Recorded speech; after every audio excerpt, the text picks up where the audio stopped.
The Ravenwing make up the second company of the Dark Angels. They're a speed-focused formation that uses bikes, storm speeders, land speeders, and planes to find the fallen, to mark their targets for the Deathwing. The exemplars of this are not only great scouts, they are great warriors, and those great warriors we're looking at today. Hello everybody, my name is Spoons Rattling, and today we are covering the Ravenwing Black Knights. So, the Ravenwing Black Knights come in at 90 points for 3 or 180 for 6. In terms of stats, they have the standard biker stat line with a little bit extra. They have a 12-inch movement, so very fast, toughness 5, so very resilient to small arms, a 3+ save, so very solid but appreciates cover, and a very handy 5+ invulnerable save, which is generally useful for deflecting any big AP shots, which these guys will be vulnerable to. They have 3 wounds, leadership 6, and OC 2. Very standard, but not a bad thing, because the bike stat line is very good. It's highly resilient to a lot of different weapons, and the invulnerable save adds just a little bit more. In terms of ranged weapons, they all come standard with plasma talons, which, of course, like most plasma weapons, have 2 profiles. At standard, they have rapid fire 1, 18-inch range, 2 attacks that hit on 3s at strength 7, AP 2, and damage 1. The plasma talon can overcharge to gain hazardous, though it also gains an extra strength, AP, and damage, bringing it to strength 8, AP 3, and damage 2, which is very, very solid for destroying most types of infantry. 1 in every 3 can swap out for a grenade launcher, which also has 2 profiles. The frag has blast at 24-inch range, D3 attacks that hit on 3s at strength 4, AP 0, and damage 1. Fairly standard light infantry killing, though I would say is very handily outclassed by the plasma talon. The grenade launcher's crack profile, on the other hand, swaps out for only 1 attack with strength 9, AP 2, and damage D3, some solid light armor punch, but I'd say that the grenade launchers aren't really worth bringing, and I'd stick to the plasma talons, because the plasma talons are genuinely very strong anti-infantry. Even though they do need to be quite close ranged, these guys are very fast, they'll want to be in the enemy's face anyways. They also get a bolt pistol, which is 12-inch range at 1 attack that hits on 3s, strength 4, AP 0, and damage 1. Standard bolt pistol profile, fine enough if you're stuck in combat with a horde somehow. In terms of melee weapons, they all get the Black Knight combat weapon, which has 3 attacks that hits on 3s at strength 5, AP 2, and damage 1, a very solid generalist profile. This is seen in a lot of elite units, and for a good reason. It's a very strong profile. Units like Chaos Chosen use them.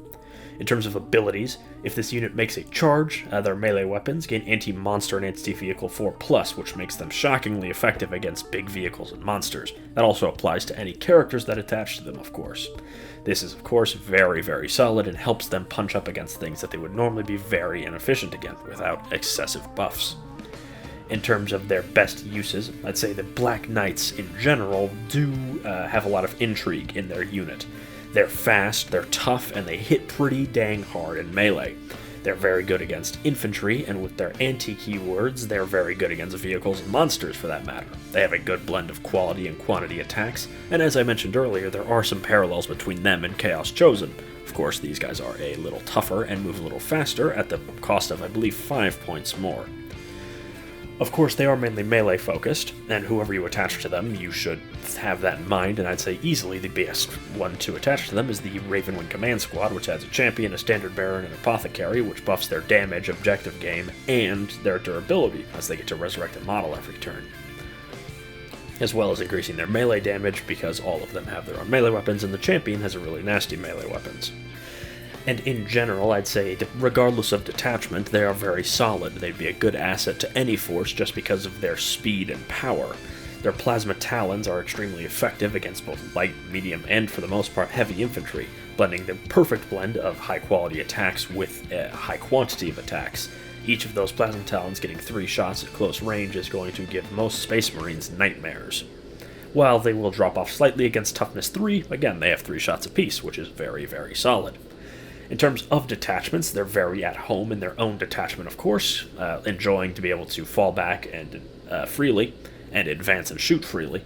However, I'd say they're probably even better in Stormlance, as that gives them advance and charge, and with their excessive movement, they will very quickly be able to close the distance. And with a command squad, they'll be getting +1 to advance and charge.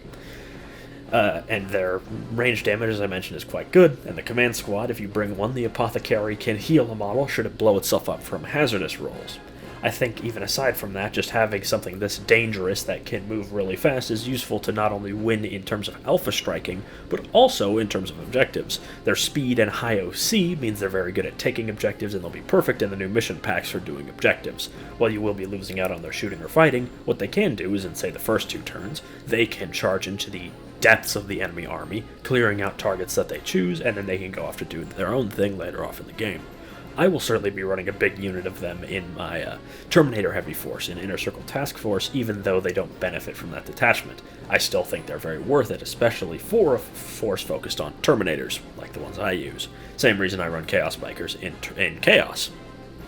Anyways, that just about wraps up our review of the Ravenwing Black Knights.